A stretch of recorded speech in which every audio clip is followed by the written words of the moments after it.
बरतरफी के वक्त अकेला था, कोई जज मेरे साथ नहीं खड़ा हुआ। जिस वक्त मुझे ओहदे से हटाया गया, मैं इस वक्त अकेला था। इस वक्त की इस्लामाबाद हाई कोर्ट का कोई जज मेरे साथ नहीं खड़ा हुआ था, बल्कि उन्होंने एक लिहाज से मेरा समाजी और माशरती बायकाट कर दिया। खुशी और गमी के मौके में शिरकत छोड़ दी, सलाम दुआ छोड़ दी, ईद मुबारक तक छोड़ दी। जस्टिस गुल हसन औरंगजेब को निकाल कर बाकी किसी ने मेरे साथ कोई ताउन भी नहीं किया, और यहाँ तक के हमदर्दी का एक लफ्ज तक नहीं कहा। यह कहना है इस्लामाबाद हाई कोर्ट के साबिक जस्टिस शौकत अजीज सिद्दीकी का। निजी टीवी चैनल के प्रोग्राम में मेजबान आसमा शराजी के साथ गुफ्तगू करते हुए शौकत अजीज सिद्दीकी का कहना था कि इस वक्त के बराह रास्त और फौरी बेनिफिशरी जस्टिस अतर मिनुल्लाह थे, इसके बाद जस्टिस आमिर फारूक थे, और फिर जस्टिस मोहसिन अख्तर कयानी का नंबर आता था। तो इसलिए इस वक्त शायद इन लोगों ने मुनासिब समझा के चलें, जैसे भी जस्टिस शौकत अजीज सिद्दीकी को निकाला जा रहा है, इन्हें निकाला जाए, ताकि हमारे लिए चीफ जस्टिस बनने का रास्ता आसान हो जाए। इस पर आसमा शराजी ने इनसे सवाल किया, क्या बता रहे हैं? जस्टिस मियां गुल हसन औरंगजेब के अलावा कोई भी आपके साथ राब्ते में नहीं था, लेकिन जस्टिस बाबर सत्तार और जस्टिस तारिक जहांगीरी साहब तो बाद में जजेस बने। इस पर साबिक जस्टिस शौकत अजीज सिद्दीकी ने जवाब दिया, इसमें कोई शक नहीं, जस्टिस बाबर सत्तार, जस्टिस सरदार एजाज और जस्टिस तारिक जहांगीरी बाद में आए हैं, लेकिन जब मेरी बेटी की शादी हुई तो मैंने इन जज साहबान को भी शादी में शिरकत की दावत दी थी। लेकिन इस वक्त इस्लामाबाद हाई कोर्ट के चीफ जस्टिस अतर मिनुल्लाह की मौजूदगी में सभी जजेस के माबैन शायद इस बात पर इत्तेफाक राय पैदा हो चुका था कि हमने शौकत अजीज सिद्दीकी की खुशी गमी में शिरकत नहीं करनी, इसलिए मेरी बेटी की शादी में इन जजेस में से कोई भी शामिल नहीं हुआ, और किसी एक भी जज ने मुझे फोन करके मुझसे माजरत नहीं की कि हम फलां वजह से शादी में नहीं आ सकते। उन्होंने मजीद कहा, चलें ये तो हर एक का बड़ापन होता है कि वो कहीं जाता है या नहीं, ताहम ये जरूर है कि इस्लामाबाद हाई कोर्ट के जज साहिबान में से कोई भी मेरी बेटी की शादी में नहीं आया था। साबिक जस्टिस शौकत अजीज सिद्दीकी नवंबर 2011 में इस्लामाबाद हाई कोर्ट के जज तैनात हुए थे। 2018 में उन्होंने इंटर सर्विस इंटेलिजेंस पर अदालती मामलात में मदाखलत का इल्जाम लगाते हुए कहा था कि ISI ने साबिक वजीर आजम नवाज शरीफ को अदलिया के जरिए इख्तिदार से निकालने का मंसूबा बनाया था। इस इल्जाम के बाद 11 अक्टूबर 2018 को इन्हें सुप्रीम जुडिशल काउंसिल की सिफारिश पर बतौर जज इस्लामाबाद हाई कोर्ट बरतरफ कर दिया गया था। इनकी बरतरफी के बाद जस्टिस अतर मिनुल्लाह इस्लामाबाद हाई कोर्ट के चीफ जस्टिस बने थे, जिन्हें बाद में सुप्रीम कोर्ट बुला लिया गया था। जस्टिस शौकत अजीज सिद्दीकी ने अपनी बरतरफी के खिलाफ सुप्रीम कोर्ट में अपील दायर कर रखी थी, जिसे मौजूदा चीफ जस्टिस काजी फाइसा ने समाअत के लिए 5 रुकनी बेंच के सामने मुकर्रर किया।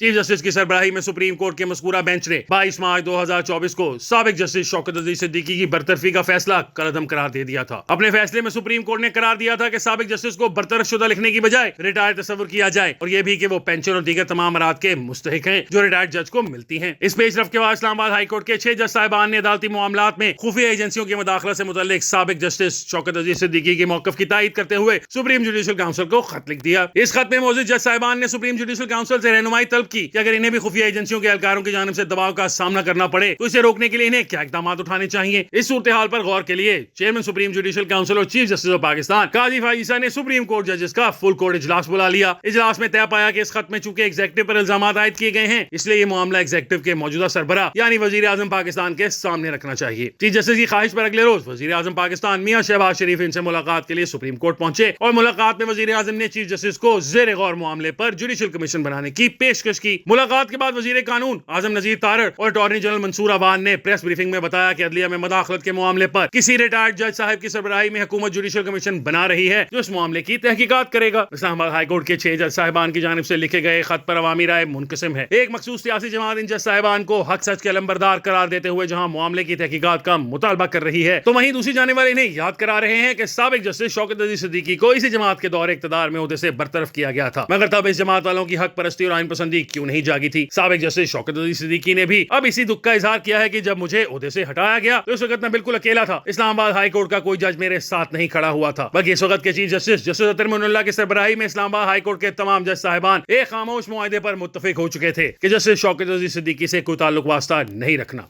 मोतबर मुबस्सिरीन का मानना है कि अदलिया में खुफिया एजेंसियों की मुदाखलत बहुत पहले से होती आ रही है। असल मसला यह है कि सियासी जमातें इस मामले पर भी सियासत चमकाने से बाज नहीं आती। जिस सियासी जमात को अपनी हुकूमत के दौरान इस मामले पर लबकुशाई करने वाले दुश्मन दिखाई देते हैं, वही सियासी जमात जब ऑपोजिशन में आती है तो उसे ये पाकिस्तान का सबसे संगीन मसला लगने लग जाता है। मुबस्सिरीन कहते हैं कि जब तक सियासी जमातें दोगलापन नहीं छोड़ती और इन जैसे संगीन मसाइल पर सियासत को पसे पुश डालते हुए एक साथ नहीं खड़ी होती, अदलिया में खुफिया एजेंसियों की मुदाखलत जैसे मसाइल जूं के तूं रहेंगे।